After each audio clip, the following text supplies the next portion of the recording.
Assalamualaikum warahmatullahi wabarakatuh. Perkenalkan, nama saya Hafsah Maimunah dari Universitas Yarsi Angkatan 2019 Prodi Akuntansi. Di sini saya akan mengerjakan soal UTS Statistik Bisnis, yaitu soal pertama yaitu melakukan pengujian statistik deskriptif pada data statistik deskriptif. Yang B-nya menjelaskan hasil output dari statistik deskriptif. Nah, di sini sudah ada data statistik deskriptif yang sudah saya input, dan ini juga sudah saya ubah, yang jenis kelaminnya ke numerik, juga sudah ditransform. Nah, di sini kita langsung aja untuk membuat diagram lingkaran, batang, dan histogram. Nah, untuk data yang jenis kelamin, karena dia datanya itu berkelompok, nah dia bisa menggunakan diagram batang dan diagram lingkaran.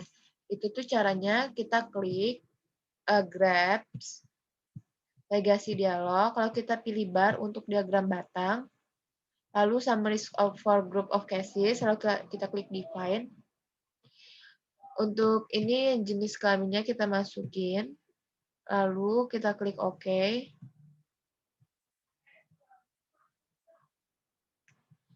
Di sini kita menunggu. Nah, di sini udah keluar.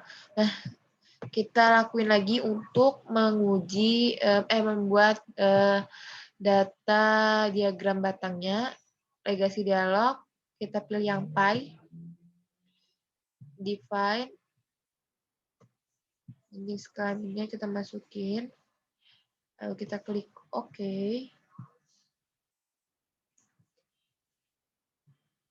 Nah, udah muncul.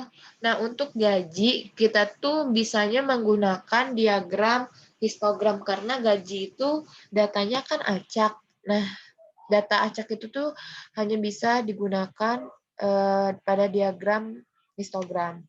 Caranya, kita klik lagi graphs, legasi dialog, lalu kita pilih histogram. Di variabelnya kita masukin data jenis kelamin. Maaf, ini maksudnya gaji di variabel. Lalu kita klik OK. Nah, di sini sudah keluar semua outputnya dari diagram batang sampai diagram histogram. Di sini saya akan menjelaskan dari diagram batang. Di sini menunjukkan bahwa jumlah pria ada 8 orang dan wanita 7 orang. Kita lihat dulu ke sini udah benar ya, kalau datanya itu ada 15 dan menunjukkan outputnya udah benar. Ini kalau populasi pria ada 8 dan wanita ada 7. Lalu ini di diagram lingkaran juga menunjukkan bahwa populasi prianya lebih banyak, warna biru menunjukkan pria dan wanita warna hijau. Nah, ini lebih banyak yang warna biru, menunjukkan bahwa populasi prianya lebih banyak, jumlah prianya.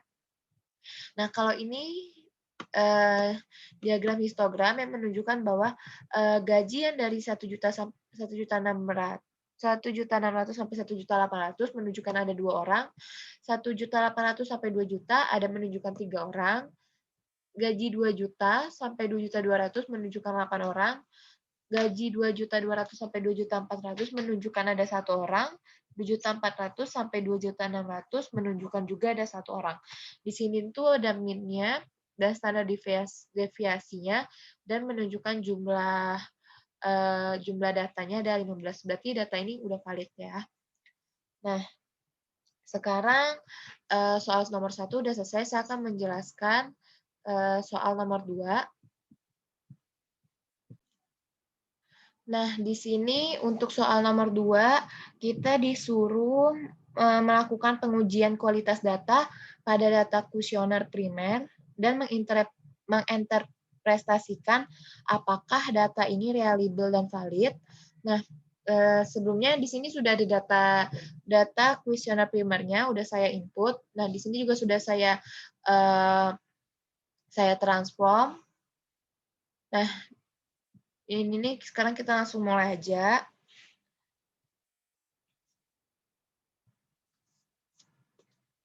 Untuk melakukan pengujian data ini, kita di sini kan ada data B1 sampai B1 sampai B6 itu menunjukkan X1, variabel X1 yang menunjukkan kemandirian belajar. Lalu ada data M1 sampai dengan M5, itu tuh variabel X2 yang menunjukkan motivasi berprestasi, dan ada W1 sampai W7, ini menunjukkan bahwa prestasi praktikum atau variabel Y. Nah, angka di dalam data ini nih, itu tuh sama dengan jawaban responden, yang berarti angka 1 itu menunjukkan sangat tidak setuju, angka 2 tidak setuju, angka 3 netral, angka 4 setuju, dan angka 5 sangat setuju. Untuk mengujinya, kita langsung aja, kita klik Analyze, lalu kita cari Scale, lalu kita klik Reliability Analysis. Di items-nya ini, kita masukin data B1-nya. Coba kita masukin data B1 sampai dengan data B6-nya ke dalam kolom items.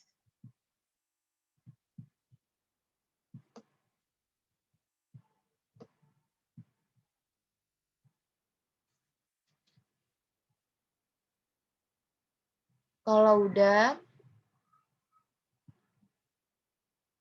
kita pilih statistiknya.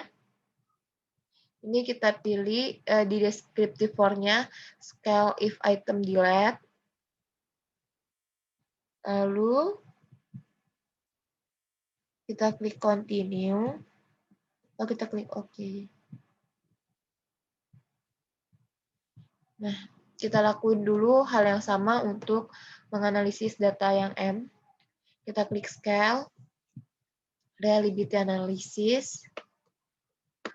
Ini kita keluarin.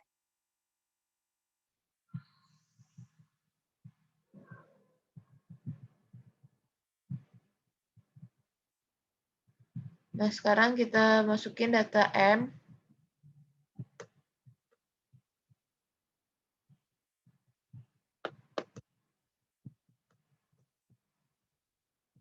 M1 sampai dengan M5.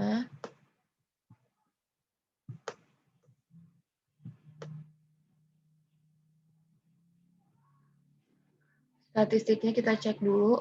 Ini udah kita klik tadi ya. Lalu kita klik OK. Nah, kita lakuin hal sama juga untuk data variabel Y atau yang W. Sini kita keluarin dulu data-datanya.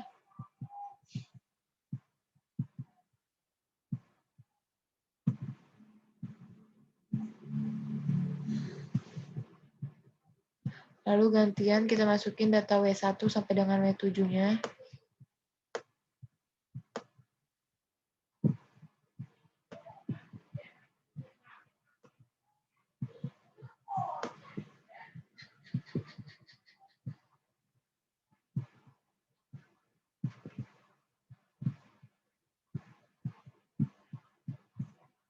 Kalau udah, langsung kita klik OK.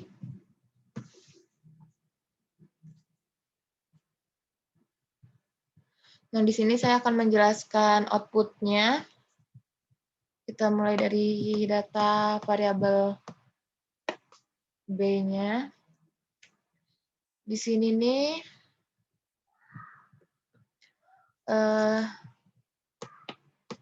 variabel B-nya mana ya? Ini data variabel B-nya. Di sini menunjukkan ada 171 ini jawaban dari itu. Terus tuh ini ada crown batch alfanya. Kalau crown batch alfanya itu lebih besar dari 0,6, maka datanya reliable ya. Nah, lanjut. Berarti ini datanya reliable. Ini di sini ada scale mean if item delete-nya untuk B1. Di sini juga ada scale variance item delete-nya. Baru di sini ada correct item total correlation sama crown batch alpha if item delete-nya. Di sini semua kalau di crown batch-nya ini lebih dari 0,06 berarti 0,6 berarti ini datanya reliable.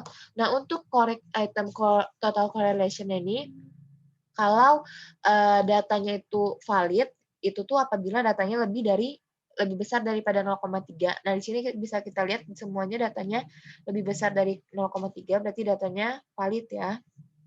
Lanjut, kita jelasin untuk ini untuk variabel M. Di sini juga menunjukkan crown batch alpha-nya 0,18, berarti dia lebih besar daripada 0,6. Ini reliable.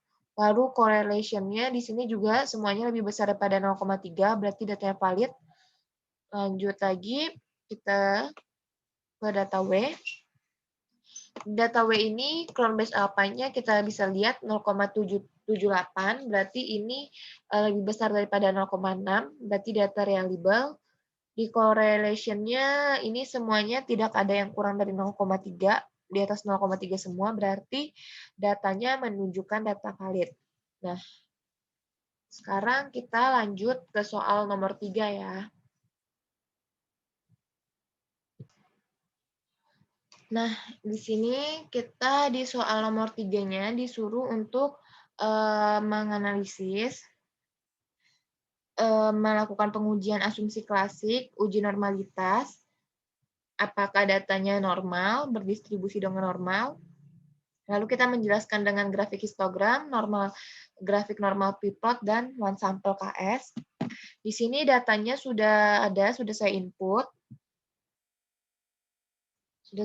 Nah, di sini juga sudah saya cari nilai total B dan nilai total B, total M, dan total W-nya.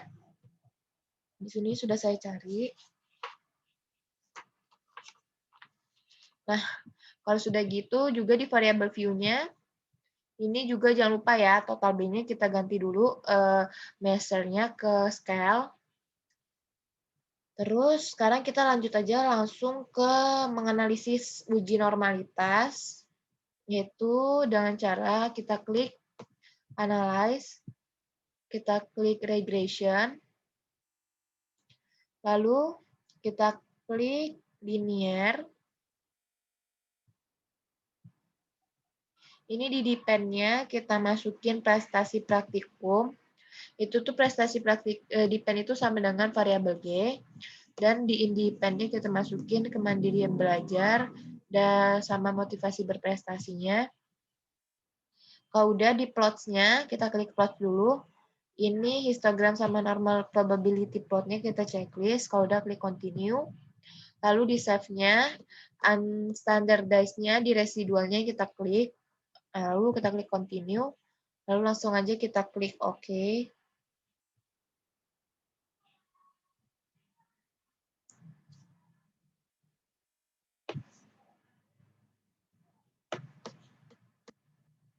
Lagi proses.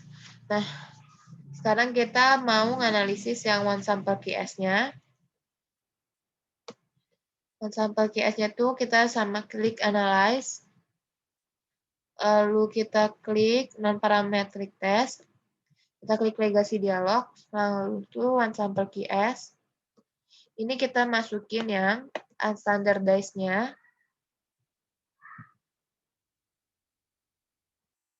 Kalau udah, kita klik OK.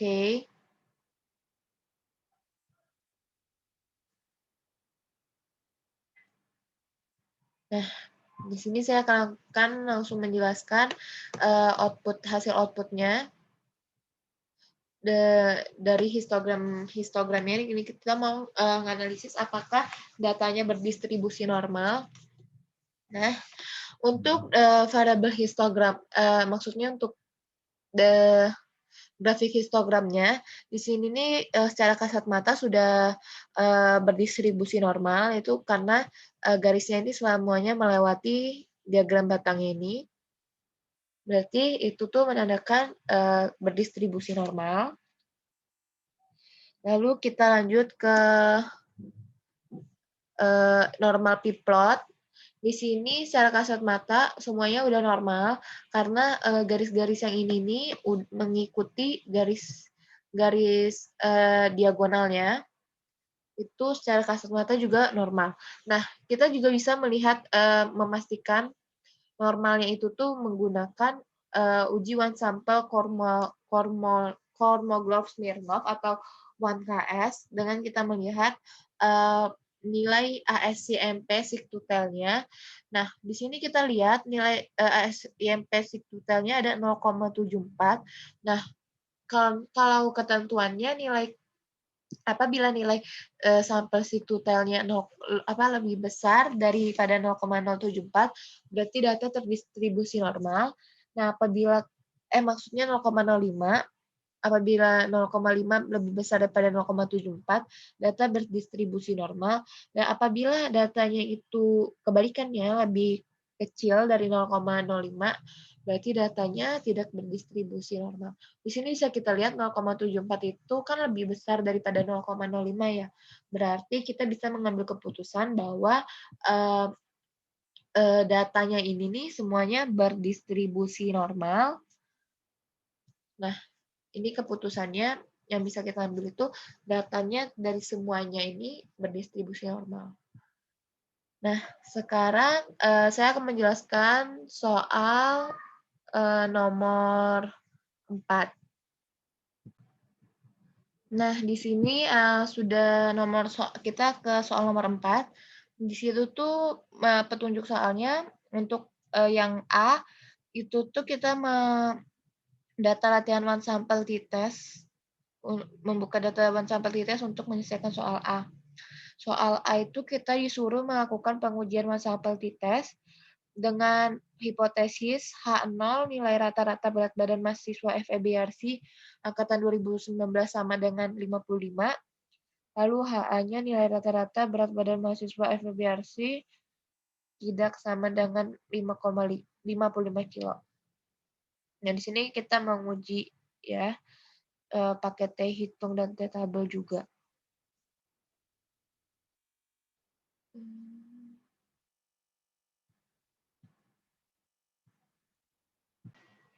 Nah, di sini untuk data one sample t-testnya, kita langsung melakukan uji hipotesis ya. Ini nih kita datanya sudah ada, lalu kita langsung aja klik analyze untuk mengujinya. Lalu kita klik compare mean, lalu kita klik yang one sample t-test. Lalu kita masukin data berat badannya.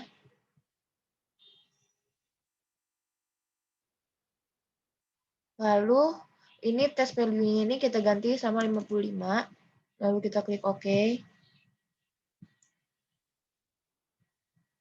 Nah, sekarang sudah keluar outputnya.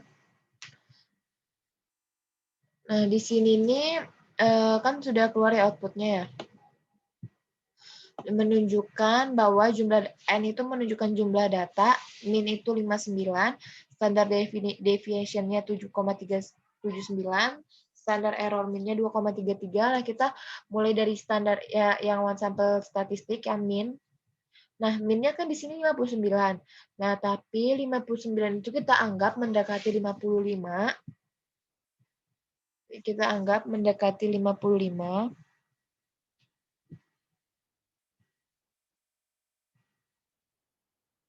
Lalu itu tuh berarti dia sama dengan nilai 55 kilo ya. Berarti kalau uji hipotesisnya itu H0 diterima, HA ditolak. Nah, ini untuk one sample testnya di sini ada T hitungnya 1,714, degree of freedom-nya ada 9, sig totalnya 0,121. Nah, di sini nih kita menjelasin kalau nilai sigtutel itu lebih besar daripada 0,05, maka HA ditolak dan H0 diterima. Nah, kalau untuk menggunakan T hitung, itu tuh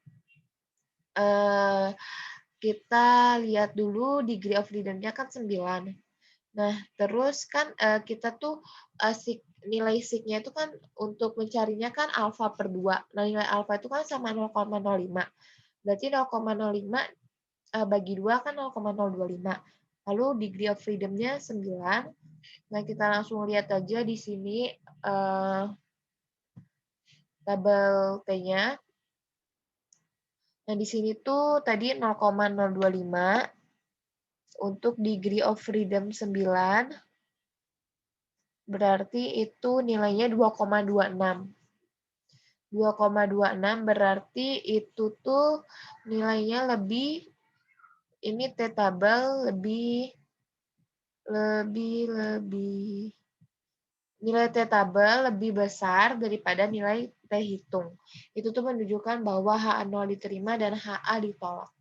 Nah, itu untuk one sampel t-test. Nah, kita lanjut ke soal nomor B.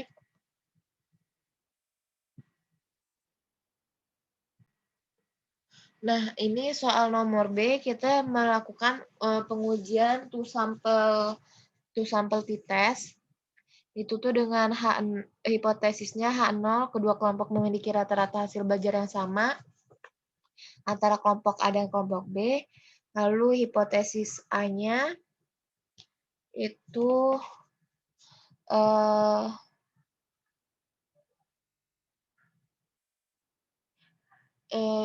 apa tuh namanya, hipotesis HA-nya memiliki rata-rata hasil belajar yang berbeda. Lanjut, ini kita uji langsung.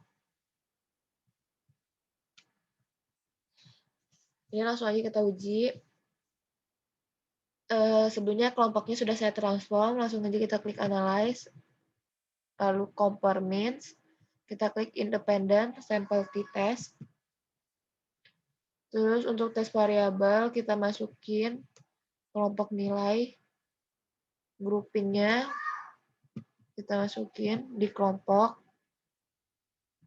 lalu kita klik define groups-nya. Grup 1 kita klik 1, grup 2 kita klik 2. Maaf. Lalu kalau udah kita klik continue, lalu oke.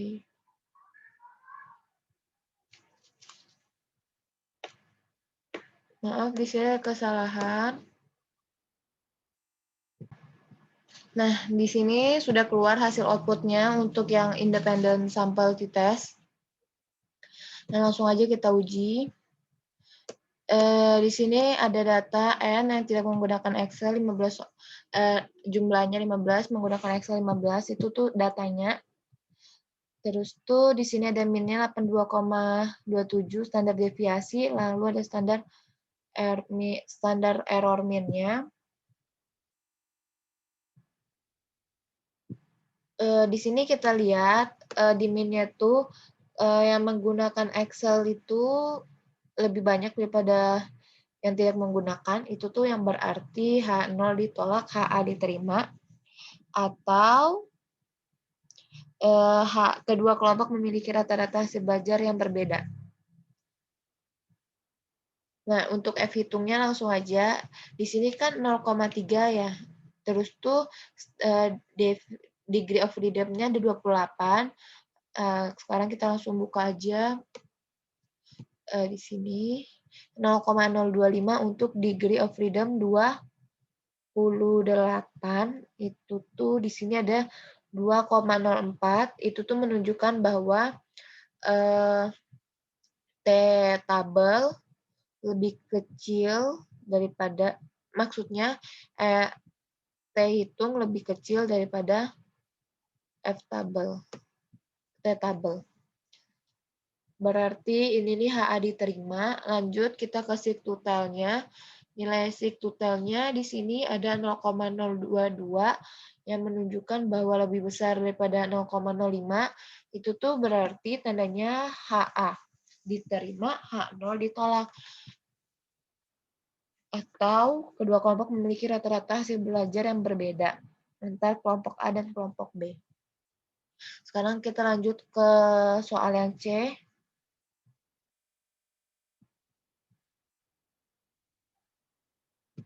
Nah, di sini sekarang sudah ada soal C, itu kita melakukan uji two sample t-test dengan hipotesis H0 tidak ada perbedaan berat badan relawan sukarelawan YRC sebelum diberi obat dan sesudah diberi obat, dan ini HA-nya ada perbedaan ya.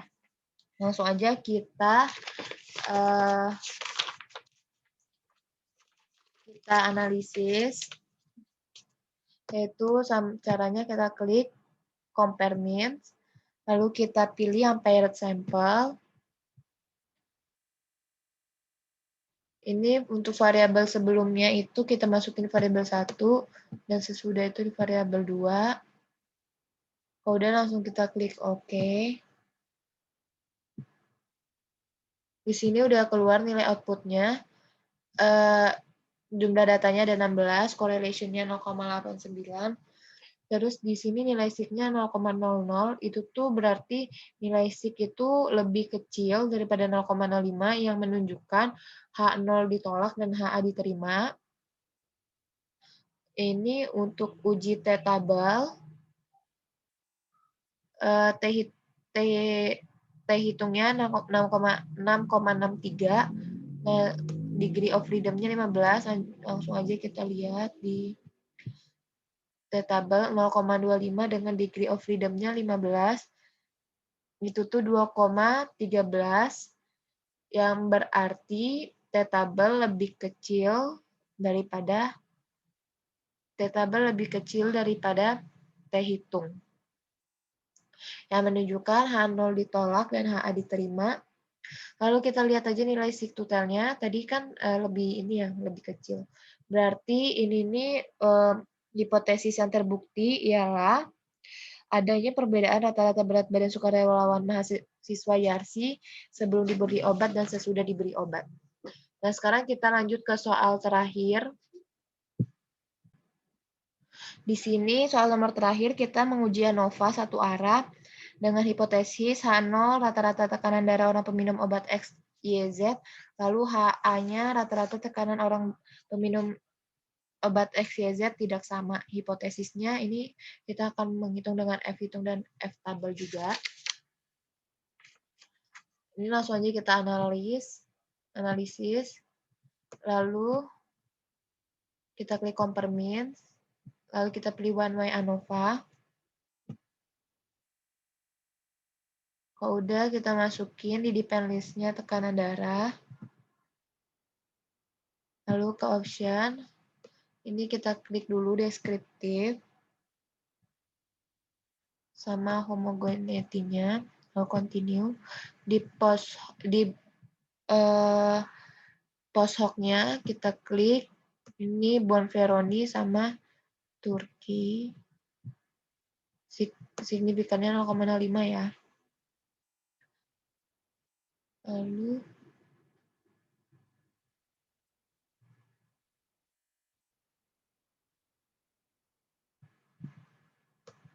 maaf, ini kelompok pasiennya kita belum ubah, tapi udah ini tinggal diubah ke numerik.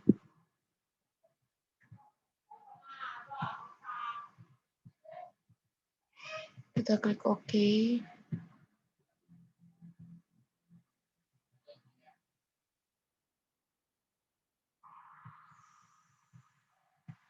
Lanjut lagi kita ke analis. Lalu ke compare mean. One way ANOVA. Di depend list-nya itu kita masukin tekanan darah. Di faktornya kelompok pasien. Lalu posoknya kita klik Bonferroni dan Turki. Optionnya kita klik deskriptif sama homogeneity. Continue, lalu klik OK. Di sini sudah keluar hasil outputnya. Di sini menunjukkan obat X, obat Y. Mana ya?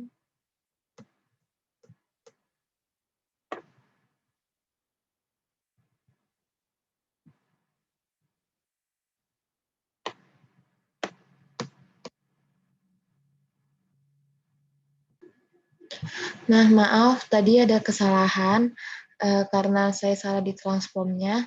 Nah, tadi sudah saya baikin. Nah, kita sekarang langsung ke outputnya aja ya. Di sini kita udah ada output tekanan darahnya. Di situ obat X, jumlahnya ada 7 orang, obat Y 7 orang, obat Z 7 orang, totalnya 21. Lalu di sini ada min, standar deviasi, standar error, lalu ada minimum tekanan darahnya itu untuk obat X 110, maksimumnya 140, begitu juga obat Y dan Z. Nah, sekarang kita langsung lihat nilai sigtutelnya. Di sini nilai sigtutelnya ada 0,78, yang berarti nilai sigtutelnya lebih besar daripada 0,05, yang berarti menunjukkan adanya varian yang sama atau H0 diterima, HA ditolak.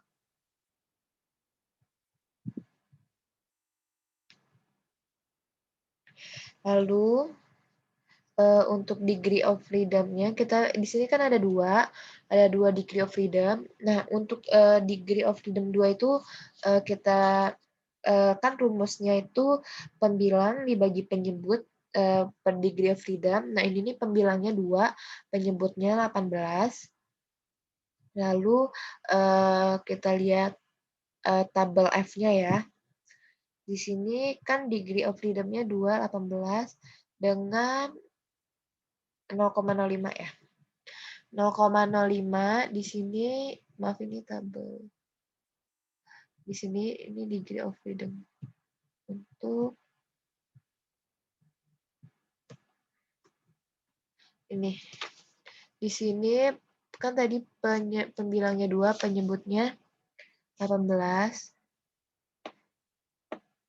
Itu tuh berarti 3,55, yang berarti F tabel lebih kecil daripada F hitung. Kita lihat F hitungnya. F tabelnya 3,55, sedangkan F hitungnya 10,005. Berarti F tabel lebih kecil daripada F hitung. Itu tuh menunjukkan adanya persamaan ya. Varian sel homogen. Atau tekanan darah orang peminum obat X dan Y dan Z sama.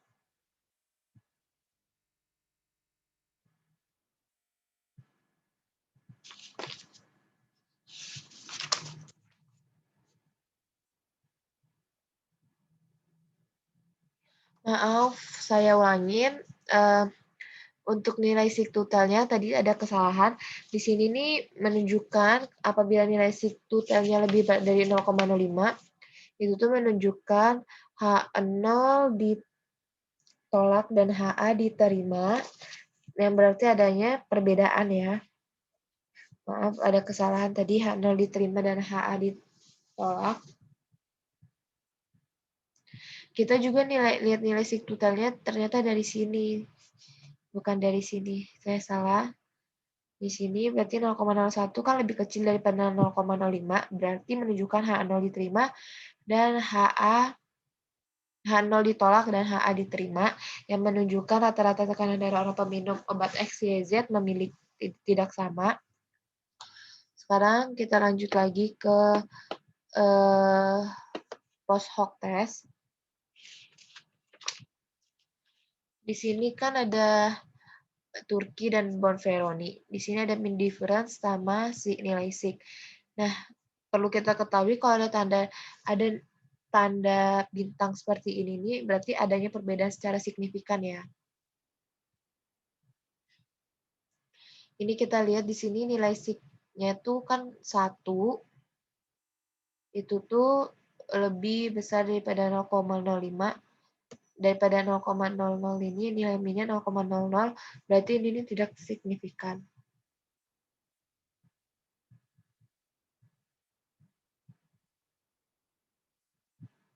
Nah, kita lihat yang di obat Z, obat X, di obat Z-nya ini kan ada tanda, berarti itu menunjukkan ada perbedaan yang signifikan. Ada tanda berbeda signifikan. Berarti itu sama aja dengan H0 ditolak dan HA diterima ya. Nah, sekarang kita lanjut ke homogen substansnya. Homogeneous substance. Di sini di tabel nomor 1 itu obat X dan obat Y berada di satu kolom dengan nilai signya 1. Lalu dengan substance for alfanya 0,05.